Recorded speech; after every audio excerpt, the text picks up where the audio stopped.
guys, kung ikaw ay agent, ganito ang gawin mo kapag nag-exchange coins ka kasi pag ganito yung ginawa mong pag-exchange coins, mas malaki yung coins na makukuha mo. Una, click mo lang yung agent, tapos i-click mo yung coins trading, tapos dito guys may makikita kayong top up. Diyan sa top up, click nyo yan, tapos makikita nyo yung USDT, click nyo rin yan. May makikita kayong copy, i-click nyo yung copy.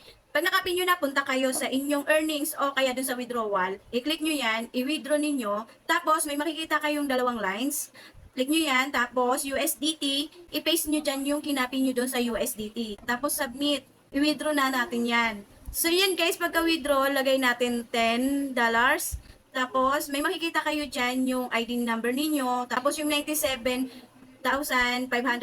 So, yan yung ating makukuhang coins. Hindi katulad na kapag host lang tayo, 92,000 lang na coins ang makukuha natin. Balik ulit tayo dun sa ating agent. Tapos, coins trading. So, yan guys, 97,536 na yung aking nasa coins trading. So, yan guys, para ilagay natin sa ating pinaka-account natin, i-click natin dito yung ating ID number. Tapos, 97,536. So, yan. So, yan guys, i-check natin. Ayan na po, nasa account ko na po yung 97,536 coins. So, yun lang guys.